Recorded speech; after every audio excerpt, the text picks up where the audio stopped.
அழகர் கோவில் 108 வைணவ திவ்ய தேசங்களுள் ஒன்று. ஆழ்வார்களால் மங்களாசாசனம் செய்யப்பட்ட ஸ்தலமாகும். சித்திரை திருவிழா அப்படின்னு சொன்னாலே முதல்ல நம்ம ஞாபகத்துக்கு வர்றது கள்ளழகர் வைகை ஆற்றில் இறங்கும் வைபவம் தான். திருமாலிருஞ்சோலை, அழகர் மலை, சோலைமலை என பல பெயர்களால் அழைக்கப்படுகிறது அழகர் கோவில். இங்கே மூலவராய் அருள் பாலிக்கிறார் பரமசுவாமி.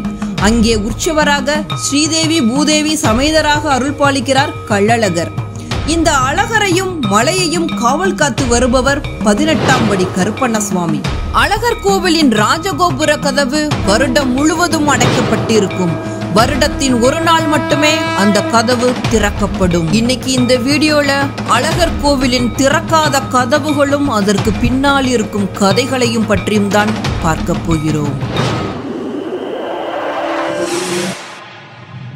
அழகரையும் மலையையும் காவல் காத்து வருபவர் 18ஆம் படி கருப்பண்ணசுவாமி. இவருக்குன்னு உருவமெல்லாம் கிடையாது. மூடப்பட்ட கதவு, குடம் குடமாய் ஊற்றி பூசப்பட்ட சந்தனம், கதவை அலங்கரிக்கும் அழகிய நிலைமாலை என கம்பீரமாக காட்சி தருகிறார் கருப்பண்ணசுவாமி. மிகப்பெரிய அறிவால் உள்ளது. அழகர் மலைக்கு 18ஆம் படி கருப்பண்ணசுவாமி காவல் தெய்வமா மாறின கதையை பத்தி இப்ப பார்க்கலாம். அழகர் பேர்ல மட்டும் கிடையாது, தோற்றத்திலேயும் கொள்ளை அழகு. உலகில் இவர் அழகுக்கு நிகரான உற்சவ மூர்த்திகள் இல்லை என்பது அனைவரின் கருத்து.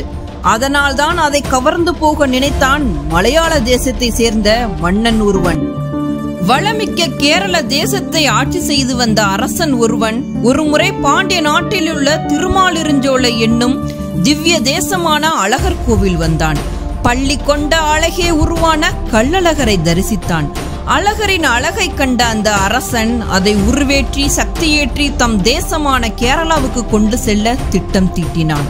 நாடு திரும்பிய அரசன் மந்திர தந்திரங்களை நன்கு தேர்ச்சி பெற்ற 18 கேரள மந்திரவாதிகளை தேர்வு செய்து அழகரின் சக்தியை எடுத்து அழகரை கேரளம் தூக்கி வரும்படி கட்டளையிட்டான். 18 மந்திரவாதிகளும் மன்னனின் கட்டளையை நிறைவேற்ற அழகர் மலை வருவதற்கு தயாரானார்கள். 18 மந்திரவாதிகளுக்கு காவலாக மலையாள தேசத்தின் காவல் தெய்வமான கருப்ப சுவாமியும் வெள்ளை குதிரை மீதேறி அவர்கள் முன்னே சென்றது. காவல் தெய்வத்தின் பின்னே இவர்கள் அழகர் மலை நோக்கி புறப்பட்டனர். அனைவரும் அழகர் மலையை அடைந்தனர்.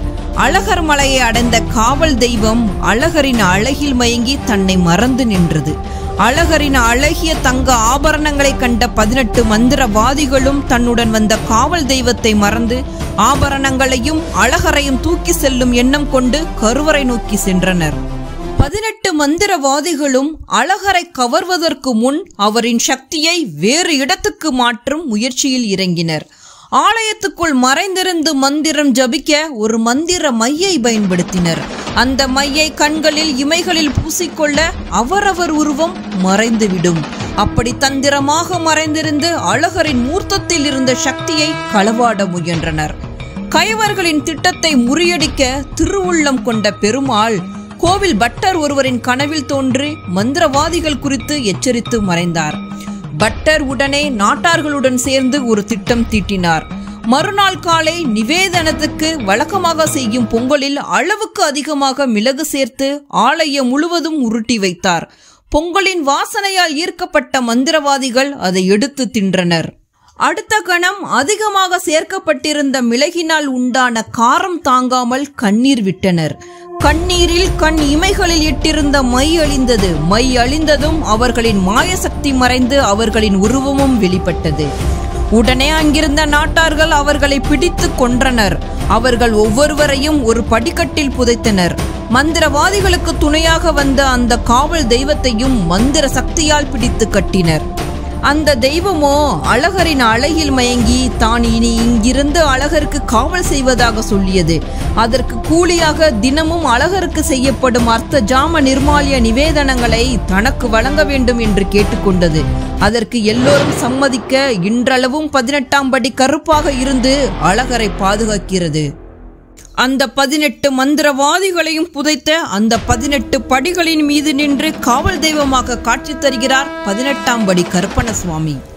இந்த கதை எழுப்பும் கேள்விகள்: கோவில் ராஜகோபுர கதவு நிரந்தரமாக அடைக்கப்பட்டது ஏன்? ஆண்டுக்கு ஒரு நாள் மட்டும் அந்த கதவு திறக்கப்படுவது ஏன்? அந்த கதவு திறக்கப்படும் போது சக்கரத்தாழ்வார் மட்டும் அதன் வழியாக வந்து செல்வது ஏன்? இப்படி பல கேள்விகளுக்கான பதிலை இப்போது பார்ப்போம். கோவிலில் திருட வந்தவர்களை பிடித்து வெட்டி கோபுரத்தின் வாசல் படிக்கு கீழே புதைத்ததால் அந்த வாசல் தீட்டுப்பட்டது. எனவே அவ்வழியே தெய்வம் வருவது முறையில்லை. தெய்வம் வராத வழியில் மக்கள் செல்ல அஞ்சுவர். எனவே கோவில் தலைவாசல் அடைக்கப்பட்டது. அதனால்தான் அழகர் கோவிலின் ராஜகோபுர வாசல் வருடம் முழுவதும் அடைக்கப்பட்டிருக்கிறது. தெய்வமும் மக்களும் சென்று வர வாசலுக்கு சற்று வடக்கே கோவில் கோட்டை மதில் சுவரை உடைத்து வண்டிவாசல் என்ற பாதை ஏற்படுத்தப்பட்டுள்ளது. ஆண்டுக்கு ஒரு நாள் மட்டும் கதவு திறக்கப்படுவதன் காரணம் என்ன? இங்குள்ள கருப்பண்ண சுவாமிக்கு உருவம் கிடையாது. கோபுர வாசல் கதவில்தான் அவர் உறைவதாக நம்பிக்கை. எனவே இந்த கதவுகளுக்கு சந்தனம், குங்குமம், கற்பூரம் உள்ளிட்டவை பூசி பூமாலை ஆகியவற்றால் அலங்கரித்து பூஜை செய்வது வழக்கம். கருப்பண்ண சுவாமிக்கு தனி திருவிழா எதுவும் இல்லை. ஆடி மாதத்தில் வரும் அமாவாசை பௌர்ணமி நாட்களில் இக்கதவுகளுக்கு சந்தனம் சார்த்தி வழிபடுகின்றனர். ஆடி திருவிழாவில் தினமும் காலையும் மாலையும் அழகரின் போர்க்கருவியான சக்கரத்தாழ்வார் தேரோடும் வீதியில் வலம் வந்து 8 திக்கும் படையில் இடுகிறார். ஆண்டு முழுவதும் அடைக்கப்பட்டிருக்கும் 18ஆம் படி கருப்பசுவாமி கோபுர வாசல் கதவு பிரம்மோற்சவ காலமான ஆடி மாதம் பௌர்ணமி அன்று தேரோட்ட நாளில் திறக்கப்படும் போது அவ்வாசல் வழியாக சக்கரத்தாழ்வார் வந்து செல்கிறார். அழகரின் பல்லக்கு கூட இவ்வழியை பயன்படுத்துவது இல்லை. எனவே சக்கரத்தாழ்வார்க்காக மட்டும் ஆண்டுக்கு ஒரு முறை அவ்வாசல் திறக்கப்படுகிறது. சக்கரத்தாழ்வார் மட்டும் அவ்வழியே வந்து செல்வதன் காரணம் என்ன? இயற்கை அல்லாத முறையில் இறந்தவர்களின் ஆவி பற்றிய அச்சத்தோடு கூடிய நம்பிக்கைகளுக்காக அவ்விடத்தில் கருப்பசாமி நிலைப்படுத்தப்பட்டிருக்கிறது. திருமாலின் போர்க்கருவியான சக்கரத்தாழ்வார் மட்டும் இறந்தவர்களின் ஆவி பற்றிய அச்சத்தினையும் பகையினையும் வென்று அவ்வழியே செல்ல முடியும் என்பதற்காக அவர் மட்டும் அவ்வழியே செல்கிறார். 18ஆம் படி கருப்பின் காவலை தாண்டி எதுவும் உள்ளே செல்ல இயலாது. தினமும் நூபுர கங்கையில் இருந்து அழகருக்கு கொண்டு வரப்படும் தீர்த்தத்தை கருப்பனின் சந்நிதியில் வைத்து அது தூய்மையாக கொண்டு வரப்பட்டது என்று பிரமாணம் செய்த பின்னே உள்ளே கொண்டு செல்ல இயலும். கருப்பனிடம் செய்யும் பிரமாணம் நீதிதேவன் சந்நிதியில் செய்யும் பிரமாணத்துக்கு இணையானது. தினசரி அழகர் மலை கோவில் பூட்டப்பட்டதும் கதவின் சாவி 18ஆம் படி கருப்பசுவாமியின் முன்பு வைத்துவிட்டு செல்வர். மறுநாள் காலையில் கருப்பசுவாமியின் முன்பு உள்ள சாவியை பெற்று கோவில் கதவை திறக்கும் சம்பிரதாயம் இன்று வரை நடைபெற்று வருகிறது. சித்திரை திருவிழாவிற்கு வைகை ஆற்றில் இறங்குவதற்காக தங்க பல்லக்கில் மதுரைக்கு புறப்படும் போது அழகர் அணிந்துள்ள தங்க நகைகள், ஆபரணங்கள் எண்ணப்பட்டு அந்த பட்டியல் 18ஆம் படி கருப்பண்ண சுவாமி முன்பு படித்து காட்டப்படும். அதுபோல மதுரையில் இருந்து கோவிலுக்கு திரும்பி வந்த பின்னரும் நகைகள் சரிபார்க்கப்பட்டு கருப்பண்ண சுவாமி முன்பு பட்டியல் வாசிக்கப்பட்ட பின்னரே கள்ளழகர் கோவிலுக்குள் நுழைகிறார். கள்ளழகருக்கு காவல் புரியும் கருப்பண்ண சுவாமியை மக்கள் தங்கள் குல தெய்வமாக கொண்டு வழிபட்டு வருகின்றனர். கருப்ப சுவாமியிடம் முறையிட்டால் நிச்சயம் நியாயம் கிடைக்கும் என்பது மக்கள் கொண்டுள்ள அசைக்க முடியாத நம்பிக்கை. அந்த நம்பிக்கையில்தான் பல வழக்குகள் அவர் முன்பு தீர்க்கப்பட்டு வருகின்றன. அநியாயங்கள் செய்பவர்களை தண்டிக்காமல் விடமாட்டார் என்பதால் இந்த பகுதி மக்களுக்கு கருப்பண்ண சாமி மீது பயமும் பக்தியும் அதிகம். 18ஆம் படியான் என்று பக்தர்களால் அன்போடு அழைக்கப்படும் கருப்பண்ண சாமியை வணங்கினால் நினைத்தது நிறைவேறும் என்பது நம்பிக்கை.